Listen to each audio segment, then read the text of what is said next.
अवश्य।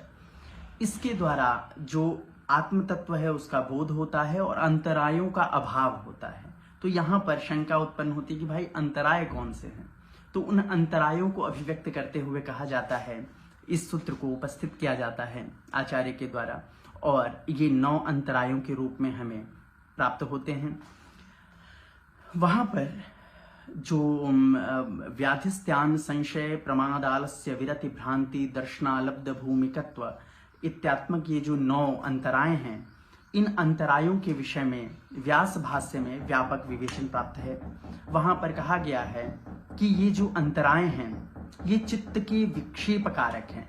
एते नव अंतरायाः चित्तस्य विक्षेपाः, चित्त के विक्षेप करने वाले हैं, चित्त में स्थिरता को उत्पन्न नहीं होने देते, चित्त में विकलन उत्पन्न करते हैं, चित्त को उद्वेलित करते हैं। सहेते चित्तवृत्ति भी भवन्ति, इन्हीं के होने से चित्तवृत्तियां भी हैं। तो प्रमाण विपर्य विकल्प निद्रा स्मृति है, ये जो हम पूर्व में योग सूत्र के प्रारंभ में ही इसका विवेचन प्राप्त हो जाता है।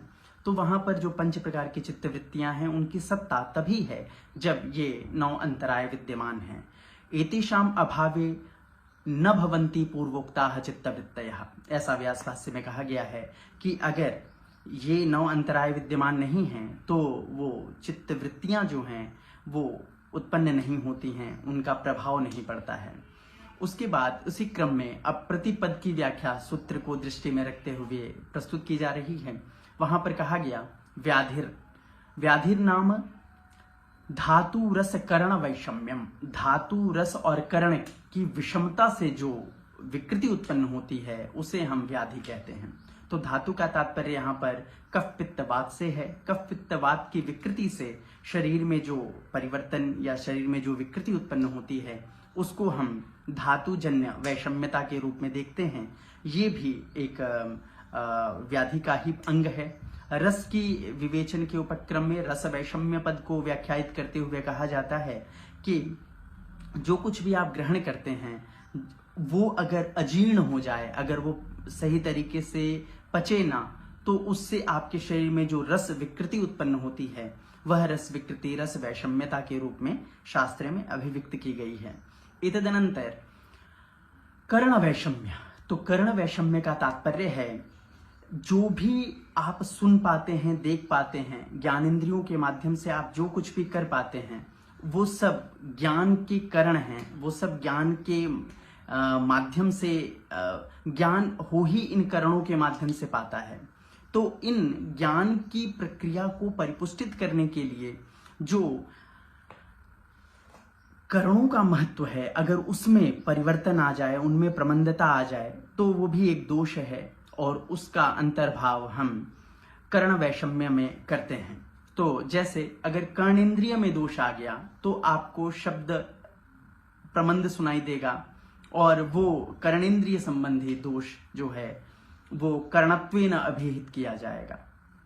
इस तरह से धातु रस और कर्ण, इन तीनों के विषमता से जो उत्पन्न होता है उसे योग शास्त्र में व्याधि शब्द से अभिहित किया जाता है और ये समाधि के अभ्यास में बाधक होने के कारण अंतरायत्वेन गृहीत होते हैं।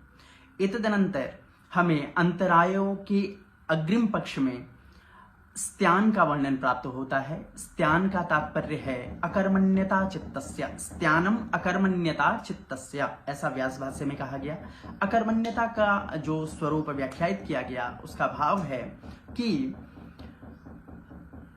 इच्छा तो है लेकिन कर नहीं पा रहे हैं, ये स्थिति अकर्मण्यता की वहां पर बताई गई है। आपके अंदर इच्छा है लेकिन आपकी प्रवृत्ति नहीं हो पा रही है, तो ये स्थिति विशेष भी समाधि के अभ्यास में बाधक है, अतः इसको भी अंतरायत्वेन गृहीत किया जाता है। तदनंतर संशय का वर्णन प्राप्त होता है। उभय कोटि स्पृग विज्ञानम स्यादिदमेवं स्याद नैवम इति संशयः, दो एक ही विषय में दो प्रकार के पक्षों का उपस्थित हो जाना, ऐसा होगा या ऐसा नहीं होगा, इस तरह का। जैसे अगर किसी को शंका हो जाए कि क्या मैं योग कर पाऊंगा या नहीं कर पाऊंगा, योग मुझे सिद्ध होगा या नहीं सिद्ध होगा, तो विषय योगी ही है लेकिन उसमें दो प्रकार के भावों की उत्पत्ति हो रही है, यही उभय कोटिक स्पृग विज्ञान के रूप में जाना जाता है। तो ये भी एक समस्या है। एतद अनंतर एक पक्ष हमें प्राप्त होता है जो है प्रमाद।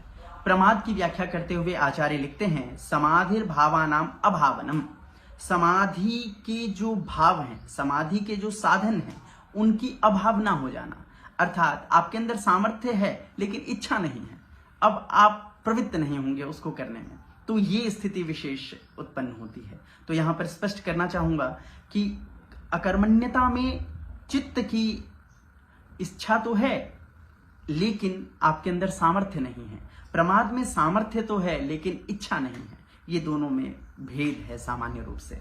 आलस्य पद की व्याख्या करते हुए कहा जाता है कि आलस्यम कायस्य चित्तस्य च गुरुत्वाद प्रवृत्ति। काया में अगर मान लीजिए कफ विकृति बढ़ जाए और चित्त में तमोगुण बढ़ जाए तो आपके अंदर एक शिथिलता उत्पन्न होगी और ये शिथिलता ही आलस्य शब्द से अभिव्यक्त किया जाता है। तो आपकी जो योग साधना में प्रवृत्ति हो रही है उसमें ये बाधक है। अतः समाधि में बाधक होने के कारण इसे भी हम अंतरायत्वेन गृहीत करते हैं। इतदनंतर अविरति शब्द की व्याख्या प्राप्त होती है। वहां कहा गया है कि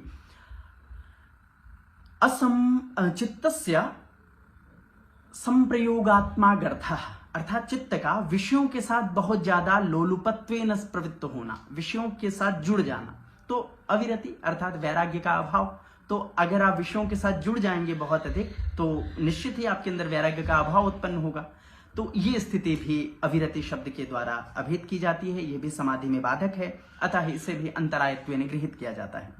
एतदनंतर विवेचन प्राप्त होता है भ्रांति दर्शनम। इसी को विपर्य ज्ञान कहा जाता है, जिसकी रूपरेखा हमने प्रारंभ में ही प्रमाण विपर्य विकल्प निद्रा स्मृत हमें जो विपर्य पद है उसकी व्याख्या करते हुए विपर्यो नाम मिथ्या ज्ञानम अतद्रूप प्रतिष्ठम, वहां पर अतद्रूप प्रतिष्ठम वस्तु में अन्य वस्तु का जो हमें बोध होता है ये मिथ्या ज्ञान का स्वरूप है। तो ये भ्रांति दर्शन भी होता है। जैसे आपके शरीर के अंदर या आपके आध्यात्मिक जीवनचर्या में अगर आपको कुछ अनुभव हुआ, भले वह प्राणिक स्तर पे हो, लेकिन आप उसको अनुभव करते हैं कि यार ये तो कुछ विशेष हो रहा है और आप उस भ्रांति दर्शन में ही प्रवृत्त रहते हैं, जिसके कारण आप आगे की साधना में विवेक पूर्वक पूर्ण सामर्थ्य पूर्वक प्रवृत्त नहीं हो पाते हैं। तो ये भ्रांति दर्शन भी आपको समाधि के अभ्यास में बाधा के रूप में उपस्थित होती है, अतः इसे भी अंतरायत्वेन गृहीत किया जाता है। इतदनंतर एक पक्ष प्राप्त होता है अनवस्थितत्वम, समाधि भूमे अलाभ, समाधि भूमि का अलाभ। तो मधुमति, मधुप्रतीकी, ये समाधि की भूमियां हैं। मधुमति, मधुप्रतीका, विशोका, संस्कार शेषा। तो इन भूमियों की प्राप्ति न हो पाना ये भी एक प्रकार का दोष है। इससे भी आप समाधि लाभ नहीं कर पाते हैं, ये भी एक अंतरायत्वेन गृहीत होता है। अतः इसको भी हम अंतराय के रूप में अभिव्यक्त करते हैं। तदनंतर अनवस्थितत्वम, आपको किसी भूमि की प्राप्ति हुई लेकिन आप उसमें रुक नहीं पा रहे हैं। जैसे शास्त्र कहता है इसके विषय में लब्धायाम भूमौ चित्तस्य अप्रतिष्ठा, आपको कोई भूमि प्राप्त हुई लेकिन आप उससे बार बार स्खलित हो जा रहे हैं, आप उसमें रुक नहीं पा रहे हैं। तो ये स्थिति विशेष भी एक व्यवधान है। चित्त एक अवस्था विशेष में प्रवेश तो कर पा रहा है लेकिन वहां पर लंबे समय तक रुक नहीं पा रहा है, और ये भी एक अंतराय ही है। इससे आप समाधि का लाभ नहीं ले पाते हैं। इसी के आगे उपक्रम में कहता है कि समाधि प्रतिलंभे सती तदवस्थितम स्यादेव, जब तक आपको पूर्ण रूप से समाधि लाभ नहीं होगा तब तक आप तदवस्थित, अपने मूल स्वरूप में अवस्थित नहीं हो पाएंगे। ये स्थिति विशेष भी बनी रहेगी। अतः इससे पूर्व की जितनी भी चीजें हैं उन सब में आपको सतर्क रहने की आवश्यकता है। उनके जागरण में आपको ये अनुभव में नहीं लाना है, जैसे भ्रांति दर्शन इत्यादि के उपक्रम में कहा जाए, तो वहां पर ये आपको नहीं लाना है कि हाँ अब मुझे कुछ होने लगा है और मैं एक विशेष अवस्था विशेष में पहुंच गया हूं। तो ऐसा कुछ नहीं है। आप जब तक पूर्ण रूप से समाधि लाभ न कर लें तब तक आप रुके नहीं, तब तक आप इनको एक अंतराय के रूप में ही देखें। और इसी क्रम में वो अंत में इनके अन्य नामों की विवेचना करते हुए व्यास भाष्य में कहते हैं एते नव अंतरायाः योगमलाः योग प्रतिपक्षाः।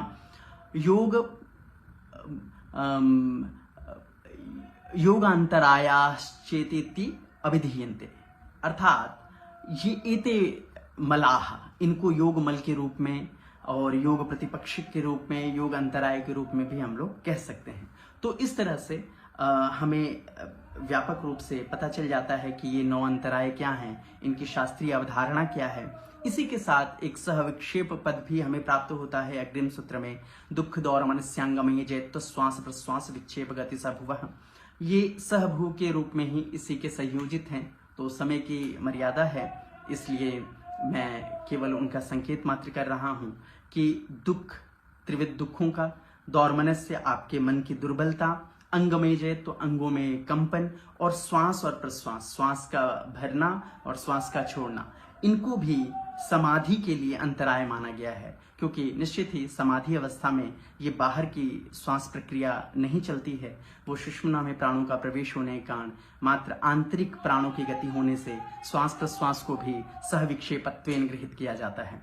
अस्तु, तो इन्हीं विचारों के साथ मैं आप लोगों से विदा लेता हूँ।